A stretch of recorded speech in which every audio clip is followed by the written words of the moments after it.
முழுக்க முழுக்க பாண்டிச்சேரியை மையப்படுத்தி, பாண்டிச்சேரியே வந்து ஒரு கதாபாத்திரமா மையப்படுத்தி பண்ற ஒரு படம். அந்த படத்துக்கு வந்து அரசோட உதவி இருந்ததுன்னா இன்னும் கொஞ்சம் சுலபமா ஒர்க் பண்ணலாங்கிறதுக்காக சுற்றுலாத்துறை அமைச்சரை பார்த்தோம். அவர் வந்து ரொம்ப கனிவோட இந்த விஷயத்தை ஏற்றுச்சு. பாண்டிச்சேரி அரசின் மூலமா என்ன மாதிரியான உதவிகள்லாம் செய்ய முடியுமோ அதை நான் செஞ்சு தரேன்னு சொல்லியிருக்காரு. ஸோ அது ஒரு மகிழ்வான தருணம். அதை போய் ஷேர் பண்ணுறோம். என் படத்துல கதாநாயகன் எப்பவுமே நான் தான். இது வந்து ஒரு லவ் ஸ்டோரி, அதனால வேற வழி இல்லாம நான் தான் கதாநாயகன். இல்லைங்க, மேஜர் போர்ஷன் இங்க வழக்கமா என்ன பண்ணுவாங்கன்னா ஒரு படத்துல ஒரு பகுதியை மட்டும் நம்ம இங்க வந்து எடுத்து ஒரு படத்துல ஒரு பகுதி மட்டும் தான் நம்ம வந்து இங்க எடுப்போம். அப்படி இல்லாம இந்த படத்துல ஒரு 99% படமே இங்கதான் எடுக்க போறோம். அப்ப வந்து படத்துல வந்து ஒரு பகுதியை தான் நம்ம வழக்கமா பாண்டிச்சேரியில் எடுப்போம். இந்த படத்துல வந்து ஒரு பகுதியை தவிர மீது எல்லாமே வந்து பாண்டிச்சேரியில தான். அதனால சில நேரத்தில் லொக்கேஷன் மாற்றங்கள் இருக்கும். ஒரு ஒரு இடத்துக்கு ஒரு ஒரு அமௌண்ட் ஃபிக்ஸ் பண்ணப்பட்டிருப்பாங்க. அப்படிலாம் இல்லாம நமக்கு ஒரு ஃபிளாட்டான ஏதோ ஒரு அமௌண்ட்டோட எனக்கு பண்ணி கொடுங்கன்னு சொல்லியிருக்கோம். முதல்ல இந்த மாதிரி ஒரு படம் எடுக்கிறேன்றது அவருக்கு சொல்லலாங்கிறது. சொல்லுங்க.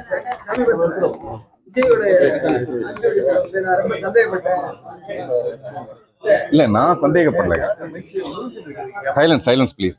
நான் சந்தேகப்பட்டேன்னு சொல்லுங்க. வழக்கமாவே எந்த ஒரு நடிகர் வந்து கட்சி ஆரம்பிச்சாலும் அவங்க மேல ஒரு சந்தேகம் இருக்கும். அப்படியான ஒரு சந்தேகம் தான். எல்லா ஆரம்பத்துல இப்படிலாம் இருக்கும்பா, கூட்டம் வரும், ஆனா அதுக்கப்புறம் இவங்க நிலைப்பாங்களான்ற ஒரு சந்தேகம் ஒன்று வரும்.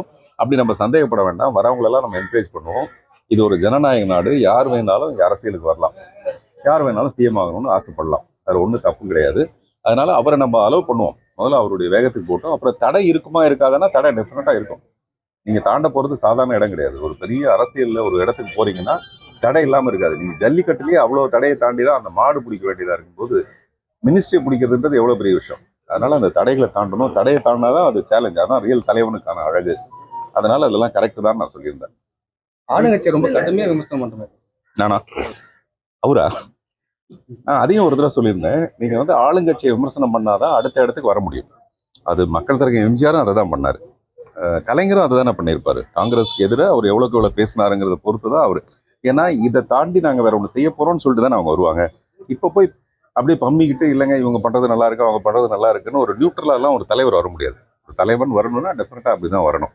நான் சொல்றது வந்து இது எல்லாத்தையும் நான் பொதுவாக ரசிக்கிறேன். நான் வந்து ஒரு கட்சி சார்ந்தவங்க கிடையாது. இது பல தடவை சொல்லியிருக்கேன். ஆனா என்ன ஒண்ணு, நான் விஜயை சப்போர்ட் பண்ணும்போது உடனே விஜயை சப்போர்ட் பண்றது இல்லை. யார் வந்தாலும் நான் அப்படிதான் செய்வேன். முதல்வர் ஸ்டாலின் அவர்களுக்கு வந்து நான் ஒரு மஞ்சள் துண்டு போத்தி நீங்க தான் அடுத்த தலைவர்னு கோயம்புத்தூர்ல ஒரு நிகழ்ச்சியில சொன்னேன். அப்போ அது ரொம்ப சென்சேஷனலா இருந்தது.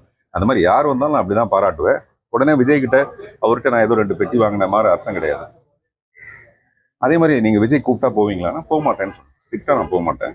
இதுக்கு முன்னாடி இருந்தவங்க கூப்பிட்டாலும் நான் போக மாட்டேன். என்னுடைய அரசியல் நோக்கன்றது என்ன இருக்குன்னா, ஏற்கனவே இருக்கிறது இல்லாம வேற ஒரு மாற்றம் ஏற்படணும். அதுதான் ஒரு அரசியலோட நல்ல ஒரு விஷயம்ங்கிறது. அதுதான். அது என்னால பண்ண முடியுமான்னு பார்த்தா எனக்கு இப்ப இருக்கிற கவனம்லாம் சினிமா மேல மட்டும்தான். அதனால அது சின்ன வயசு தானே ஆகுது. இன்னும் கொஞ்சம் பெரிய வயசானதுக்கு அப்புறமேல அதுக்கப்புறம் வந்து நம்பிக்கை இல்லை. அதுதான் உண்மையும் கூட.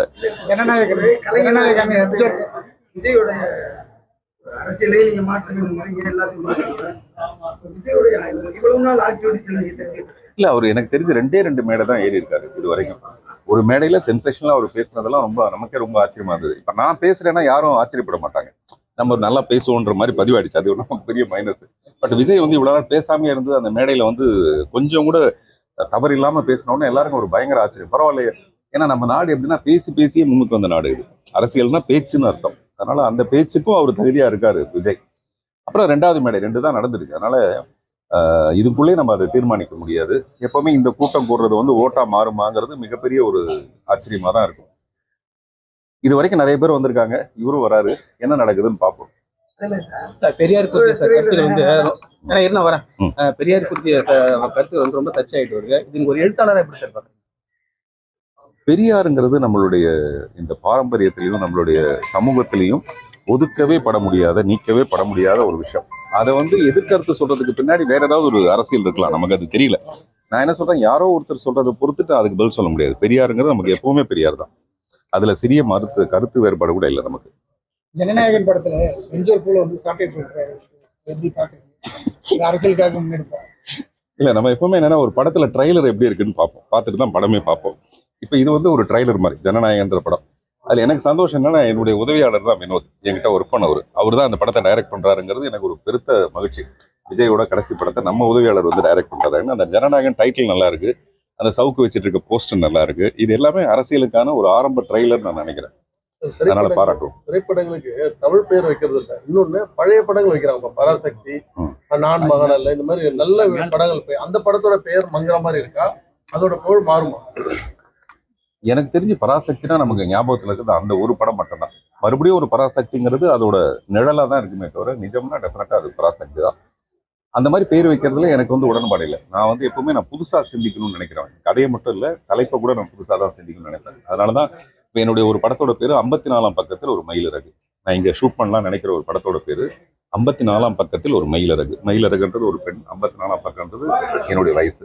ஸோ இது கலந்து ஒரு காதல் கதை. ஸோ நான் அப்படிதான் நினைக்கிறேன். அதனால புதுசா டைட்டில் யோசிக்கலாமே தவிர இருக்கிற பழைய டைட்டில நம்ம இப்போ அதுக்கு நிறைய பேர் எதிர்ப்பு சொல்றாங்க பாத்தீங்களா. அது என்னன்னா பராசக்தினா நம்ம மனசுல கலைஞர் ஐயா அவர் தான் ஞாபகத்தில் இருப்பாரு. அதுக்கு மேல நம்ம அதுல கருத்து சொல்ல விரும்பல.